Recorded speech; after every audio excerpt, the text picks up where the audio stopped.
Na vastidão das terras verdes da fazenda Alvorada, o silêncio era frequentemente quebrado pelo som do vento, mas carregava o peso de palavras não ditas.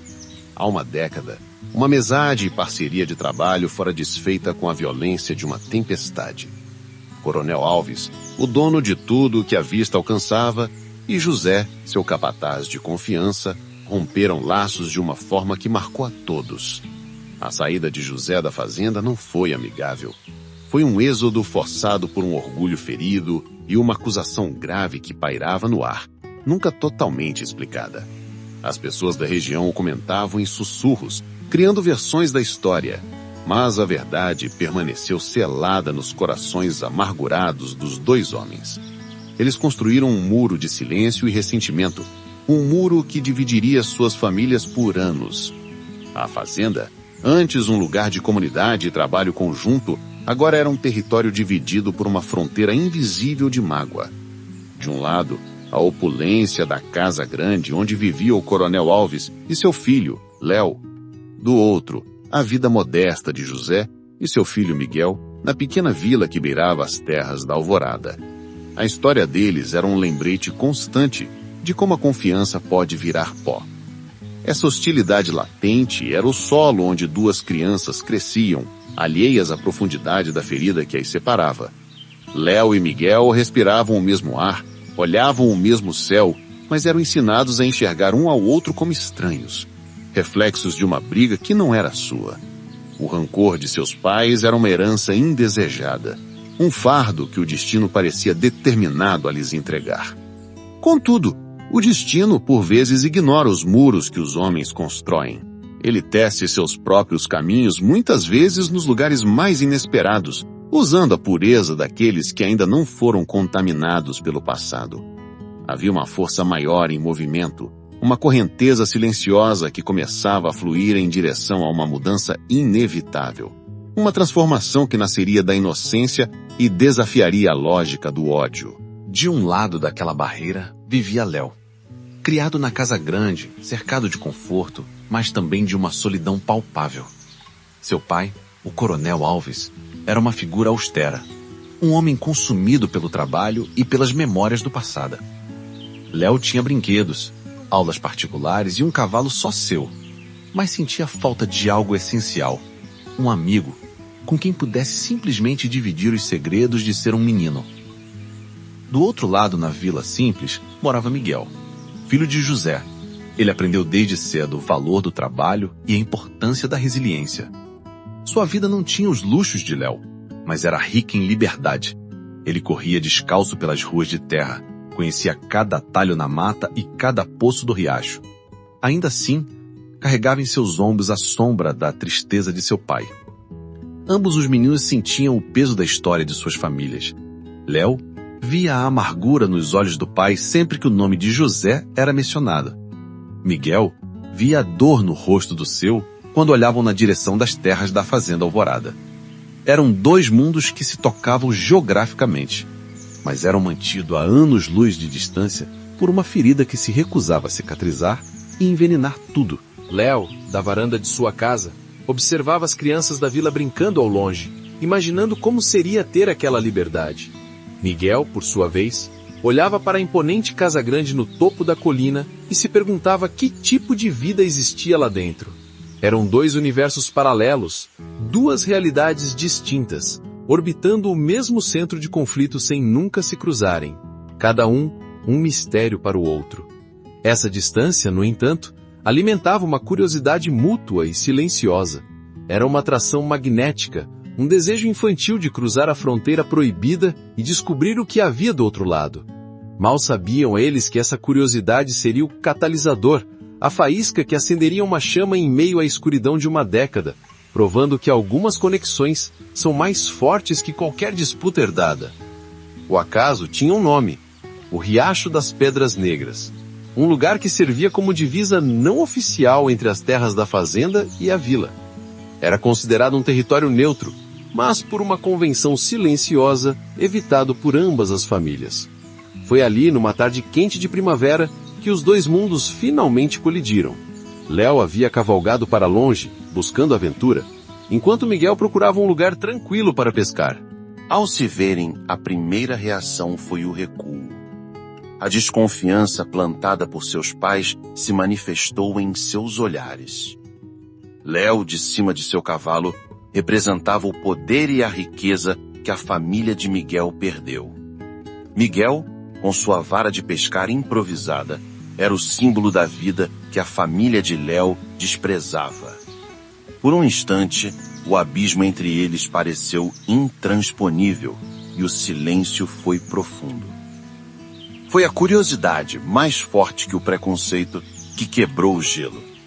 Miguel, vendo a expressão perdida de Léo, simplesmente perguntou: "Você está procurando alguma coisa?" A pergunta simples e direta desarmou Léo. Ele desceu do cavalo e admitiu que nunca tinha vindo tão longe. A conversa começou tímida, falando sobre peixes, cavalos e os segredos da mata que um conhecia e o outro desconhecia completamente. Naquela tarde, eles não eram o filho do patrão e o filho do ex-empregado. Eram apenas dois meninos descobrindo um universo em comum. Compartilharam histórias, riram de coisas bobas e perceberam que, apesar de suas vidas tão diferentes, sentiam a mesma solidão. Aquele riacho, antes um símbolo de separação, tornou-se o berço de uma aliança secreta. O santuário só deles, longe dos olhos julgadores dos adultos. Eles prometeram se encontrar ali novamente, no mesmo lugar, na semana seguinte. Era um pacto perigoso, uma desobediência silenciosa às regras de suas famílias. Aquele primeiro encontro não foi apenas o início de uma amizade. Foi um ato de rebelião. Um pequeno passo para dois meninos, mas um passo gigantesco contra o legado de ódio que lhes fora imposto e que agora começava a ser desafiado. Os encontros no riacho se tornaram um ritual sagrado.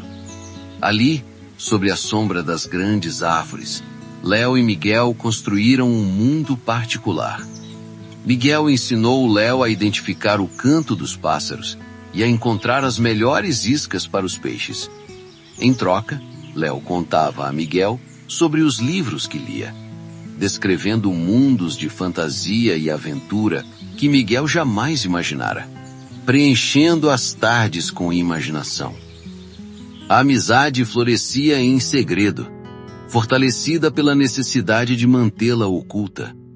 Cada encontro era uma pequena vitória contra o mundo dos adultos. Eles aprenderam a confiar um no outro de uma forma absoluta, pois seu segredo era um tesouro que só podiam proteger juntos. A cumplicidade entre eles era a fundação de um laço que se tornava mais forte e mais profundo a cada dia que passava. Com o tempo, começaram a compartilhar mais do que apenas jogos e histórias. Léo falava da pressão que sentia para ser o herdeiro perfeito da fazenda, um papel que não tinha certeza se queria. Miguel confessava a tristeza que via em seu pai, um homem bom que parecia ter perdido o brilho nos olhos. Suas conversas revelavam que suas vidas, aparentemente opostas, tinham em comum o peso das expectativas. Aquele riacho se transformou em um confessionário. Era o único lugar onde podiam ser eles mesmos, sem os rótulos impostos por suas origens. A amizade deles era a prova de que a empatia não conhece classe social nem sobrenome. Ela nasce da conexão humana genuína, do ato de enxergar a alma do outro para além das cercas, dos muros e das histórias mal contadas do passado. Mas, quanto mais forte se tornava o laço, maior era o risco. O medo da descoberta era uma sombra constante que pairava sobre a alegria dos encontros. Eles sabiam que sua amizade era uma afronta direta a tudo que seus pais defendiam. E, sem perceber, enquanto construíam sua ponte de afeto, começavam a escavar um passado que talvez fosse melhor deixar enterrado. A curiosidade sobre a briga de seus pais começou a crescer. Léo e Miguel, agora unidos por um laço forte, não conseguiam mais ignorar a origem do abismo entre suas famílias. Eles começaram a prestar mais atenção nas conversas dos adultos, captando frases soltas e olhares carregados de significado. Cada pedaço de informação era como uma peça de um quebra-cabeça complexo e doloroso que eles tentavam montar secretamente. Léo ouviu sua tia comentar sobre uma grande injustiça e a teimosia de seu pai. Miguel escutou sua mãe lamentar a confiança traída e o orgulho que cega os homens. As versões eram conflitantes e repletas de emoção, mas nenhuma delas explicava o que de fato aconteceu. O mistério adensava, e os meninos perceberam que a história era muito mais profunda do que uma simples briga por dinheiro ou trabalho. Essa busca pela verdade os uniu ainda mais. Nos encontros secretos no riacho, eles compartilhavam os fragmentos que haviam coletado, tentando entender a cronologia dos fatos. Era uma investigação perigosa, pois cada pergunta que faziam em casa era recebida com silêncio ou com uma ordem ríspida para não se meterem em assuntos de adultos. A verdade estava trancada a 7 chaves. Narrador, se você já presenciou uma amizade que superou barreiras improváveis, conte sua história nos comentários. Histórias como a de Léo e Miguel nos lembram do poder da conexão e queremos muito saber a sua. A força dessas amizades pode, muitas vezes, reescrever o futuro de maneiras que ninguém espera, curando feridas que pareciam eternas e mostrando um novo caminho. A insistência dos meninos em compreender o passado começou a gerar um efeito sutil. Suas perguntas, mesmo sem respostas, agiam como pequenas pedras jogadas em um lago adormecido, criando ondas que se espalhavam lentamente. Eles não sabiam, mas ao tentarem entender a briga, estavam forçando seus pais a revisitarem memórias que haviam se esforçado por uma década para esquecer, preparando o terreno para uma colisão inevitável. A descoberta aconteceu da forma mais banal, e por isso mesmo, mais devastadora. Um dos peões mais antigos da fazenda, leal ao Coronel Alves, viu Léo entregando um de seus livros para um menino desconhecido perto do riacho. Ele não reconheceu Miguel de imediato, mas a cena foi estranha o suficiente para ser relatada ao patrão, que, desconfiado, decidiu investigar por si mesmo na semana seguinte. Naquele dia, Coronel Alves seguiu seu filho à distância. O que ele viu o atingiu como um raio. Léo não estava com um menino qualquer. Estava com o filho de José. A imagem dos dois garotos rindo juntos, compartilhando segredos como se fossem irmãos, despertou nele uma fúria adormecida. Para ele, aquilo não era uma amizade, era uma traição, uma afronta a tudo que ele representava. A confrontação foi imediata e brutal. O coronel surgiu das árvores, sua voz ecoando como um trovão. Ele agarrou Léo pelo braço enquanto lançava a Miguel um olhar de puro desprezo, proibindo-o de jamais pisar em suas terras novamente. Miguel fugiu, assustado e com o coração partido, enquanto Léo era arrastado de volta para a Casa Grande para enfrentar a ira de seu pai. A ponte que eles construíram havia desmoronado. A notícia correu rápido e logo chegou aos ouvidos de José, que reagiu com a mesma intensidade. Ele viu a amizade de seu filho como uma humilhação, uma reaproximação com o homem que ele mais odiava. A briga dos pais foi reacendida, mas agora com um novo e doloroso combustível: o vínculo de seus próprios filhos. Os meninos foram proibidos de se ver, aprisionados novamente em seus mundos separados. Mas algo havia mudado de forma irrevogável. A amizade, mesmo que brevemente interrompida, havia plantado uma semente. O desespero e a tristeza profunda de Léo e Miguel eram tão visíveis que se tornaram impossíveis de ignorar. A dor deles era um espelho que refletia a imaturidade e o egoísmo de seus pais, forçando os dois homens a olharem para as consequências reais de seu ódio. A proibição não conseguiu apagar o laço entre Léo e Miguel. Pelo contrário, a dor da separação apenas o fortaleceu. Léo se recusava a comer, passando os dias trancado em seu quarto. Miguel, antes um menino cheio de vida, tornou-se quieto e apático. A tristeza dos filhos era uma presença constante e sufocante em ambas as casas, um testemunho silencioso da injustiça que estava sendo cometida contra eles. Coronel Alves, acostumado a controlar tudo, se viu impotente diante da infelicidade do filho. Pela primeira vez, seu poder e seu dinheiro não podiam consertar o que ele havia quebrado. Ele via em Léo não apenas a desobediência, mas uma lealdade a Miguel que ele, o próprio pai, não conseguia inspirar. Aquela amizade tinha uma força que sua autoridade não podia subjugar. Ele começou a se questionar. Do outro lado, José enfrentava um dilema semelhante. Ele via a dor de Miguel e lembrava-se da alegria que o menino sentia após seus encontros secretos. O ódio que sentia pelo Coronel Alves começou a ser confrontado por um amor ainda maior por seu filho. Valia a pena sacrificar a felicidade de Miguel para manter vivo um rancor do passado?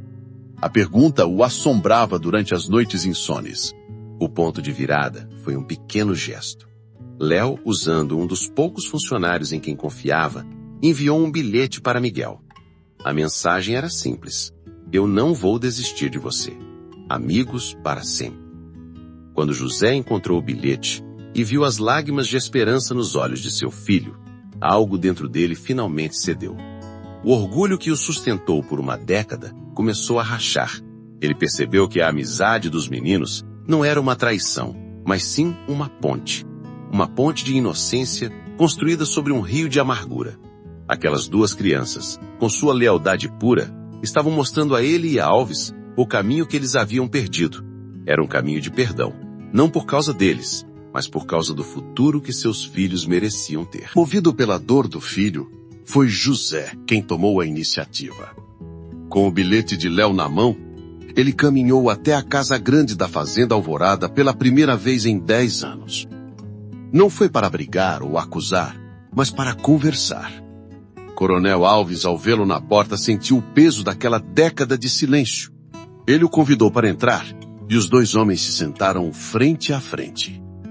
A conversa foi difícil, repleta de pausas e emoções contidas.